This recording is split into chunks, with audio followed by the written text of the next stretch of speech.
À 10 ans, j'ai lu Spirou. Il y avait toutes les semaines une histoire de longs tomes. Et écoutez bien, il y a une histoire qui m'a marqué, c'est Stanley, un journaliste américain qui allait à la recherche d'un missionnaire anglais qui s'appelait Livingstone, dans ce qui était le Tanganyika. J'ai lu cette histoire, j'ai lu, il y avait quelques mots en swahili, donc à 10 ans j'ai lu ça, et ça m'a marqué. Je ne savais pas ce que j'allais faire, mais j'allais partir comme explorateur, je ne sais pas quoi.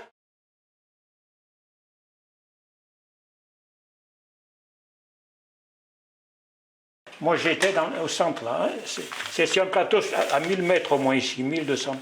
Alors j'étais dans la région de Tabora, donc j'étais d'abord au sud ici, j'étais de 71 à 76 ici, il y avait une trentaine de communes, puis c'était entouré de forêts, c'est des grandes forêts, tout ça.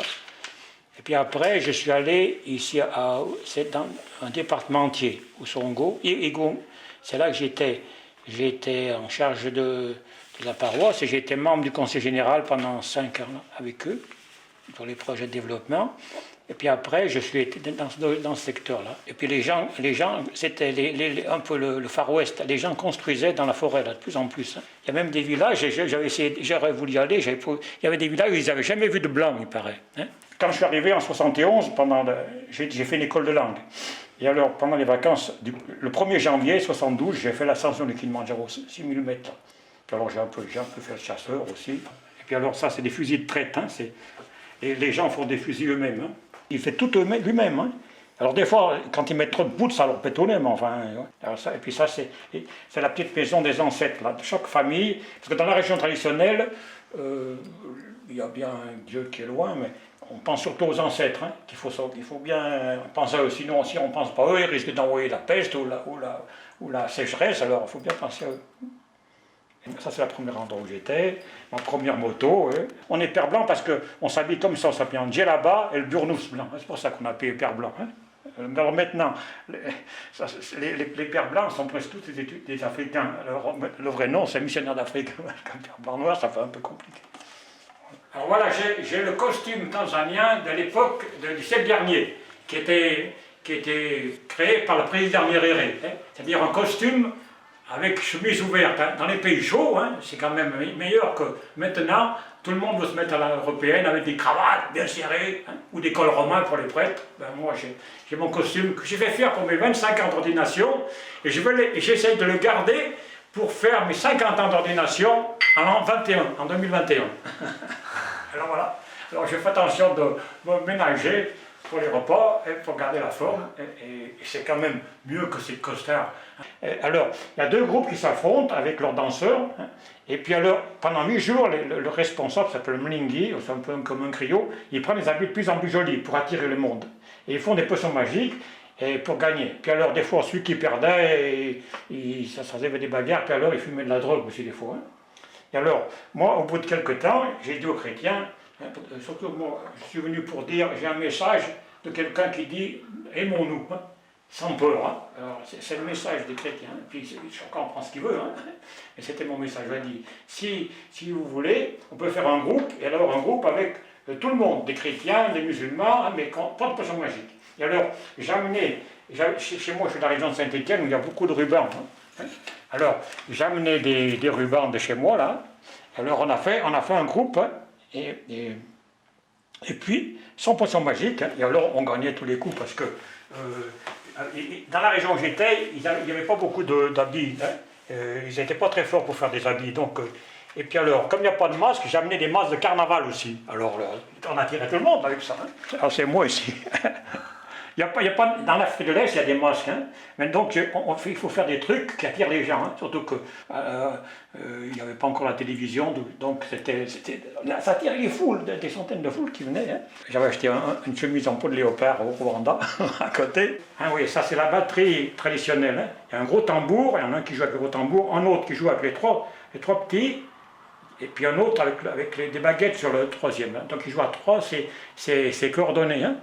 Le groupe danse, et puis le troubadour chante un couplet, et puis ils reprennent le refrain. Et alors, je les fais chanter les textes de l'évangile. Alors, il ne parlait pas la langue nationale, le swahili, il chantait en patois local, hein, le Kinyamwezi, hein, ça s'appelle. Donc, dans les fêtes, on chantait des textes de la Bible, comme ça. Alors, ça, vous voyez, c'est la fête de Pâques. Hein. D'ailleurs, je m'étais fait faire des habits spéciaux aussi un petit peu. Tous les habits européens, j'avais mis au placard. Hein. Lui, c'est le chanteur hein, du groupe, hein, si vous voulez. Hein, qui s'habille avec des jolis habits pour attirer le monde. Hein. Donc ils chantent des chansons un petit peu de la vie de tous les jours, et moi je leur fais chanter aussi un texte de la Bible. Hein. Et les gens se rappelaient, parce que c'est des petites phrases dans leur langue à eux, les gens se rappellent de ça plus que mes homélies que je leur fais pendant les messes. Et alors lui, mon dernier Mlinghi, on disait Mlinghi, hein, il était en même temps guérisseur. Hein. Alors, il avait été dans l'université de la Brousse, il m'a dit, hein, pour apprendre la médecine traditionnelle avec les plantes. Hein. Alors, il avait été baptisé, il avait été chrétien, mais il avait un peu oublié. Alors, j'essayais avec lui hein, de voir comment il pouvait être chrétien et puis guérisseur en même temps. Hein. Alors, c'est un peu spécial parce que le guérisseur traditionnel, c'est pas seulement avec les plantes qu'il guérit. Il dit qui est-ce qui a mis malade la personne. Hein. Donc il peut dire, oh c'est ton beau-frère, sa belle-mère, hein. Donc ça crée des divisions. Donc j'essaie de lui dire, essaye d'utiliser tes connaissances des plantes sans aller, surtout avec les crédits, hein, sans aller chercher qui est-ce qu'il avait mis malade et tout ça. Hein. Voilà comment il s'habillait après que je sois parti, mon troubadour, avec une cravate et une chemise à l'européenne. C'est juste, c'est toujours la même musique, hein, on fait comme ça. Et puis on avance en prenant un petit peu, hein, on tourne en haut comme ça. Et puis de temps en temps on s'arrête, et puis le Mlinghi hein, chante le couplet, et puis le groupe reprend le refrain. Alors oui, là, on saute avec les masques, là. Et là alors là, oui, j'avais acheté une chemise de léopard. Et puis, ouais. Là, alors j'étais assis, là, ouais, j'étais assis. Là, j'écoutais, hein. Et puis là, oui, alors là, j'avais pris un masque, là, ouais, alors on fait le rigolo, on fait le rigolo avec un masque au milieu du groupe, là, aussi. Il faut mettre l'ambiance, là aussi. Mon ligne, j'avais acheté un faux nez. Alors, tous des trucs qu'ils ne connaissaient pas du tout dans le pays, ça attirait les gens, et puis on dit, oui, juste là, entre nous, oui, là, c'est avec les manches, tout ça. Et vous disiez que c'était l'affrontement de deux groupes. Il y a deux groupes. Et donc ils dansent en même temps, comment ça se passe? Ils sont séparés hein, par 500 mètres, comme ça, pour qu'on n'entende pas la musique de l'autre. Alors les gens vont d'un groupe à l'autre. Hein, et alors, quand le troubadour, il sort des habits spéciaux, ils y vont. Hein, mais nous, on avait des trucs spéciaux. Si on ne s'attirait pas les gens, on sortait un masque. Tout le monde, le soir feu d'artifice, hein, j'avais amené des bâtons de feu d'artifice, qui étaient interdits d'ailleurs en Tanzanie, c'était interdit les feux d'artifice, parce qu'il y avait des histoires, mais dans la brousse, oui c'est là, les feux d'artifice. Hein. Alors on finissait le feu d'artifice, alors là c'était imparable, il n'avait plus qu'à ramasser leur bille, hein, puis rentrer chez eux. Parce qu'il y a eu là, c'est cette photo, là, avec mes deux, son beau, les deux. Là. Parce qu'il y avait des histoires entre eux. Souvent, ils fumaient de la drogue aussi, des fois. Hein, donc, c'était des fois des gens un peu quittés. Il y a des fois que, quand on disait tel groupe a gagné, l'autre groupe n'était pas content, ils commençaient à ramasser des pierres, puis ça se battait des fois. Hein. C'était des fois attendu. Hein. C'est pour ça que d'ailleurs que les gens avaient peur. Je dis, ah, si on fait un groupe sympa, on n'a pas. Et puis moi, je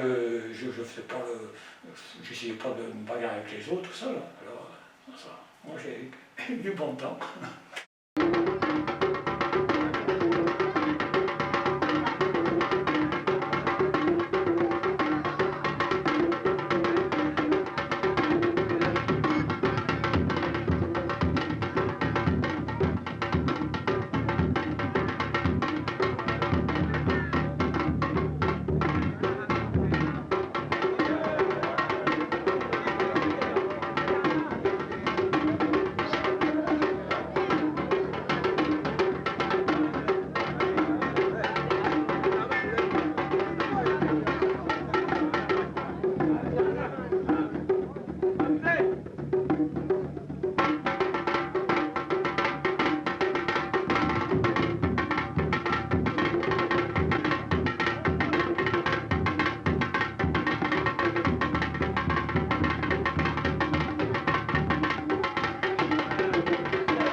pour les communautés, on a appelé les communautés de base, c'est les groupes de chrétiens. Alors j'ai fait un petit livret, ça s'appelle Kanisa Nila Kimapinuzi. L'Église est révolutionnaire. Hein. Et il y a un texte du président Nyerere qui dit, il était à New York, il a dit, je demande que l'Église soit d'accord que le développement des peuples signifie faire la révolution. Et alors, le premier chapitre, vous voyez, l'Église est une communauté de révolutionnaires hein, qui se met ensemble pour partager ensemble et pour vivre ensemble.